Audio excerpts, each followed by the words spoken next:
и аз ще си поема дъх. Ще оставя болката на прага.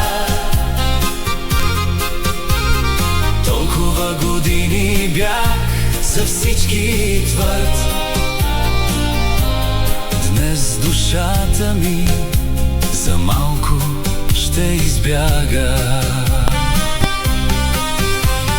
Днес и аз заслужавам светлина, не само грижи и сметки.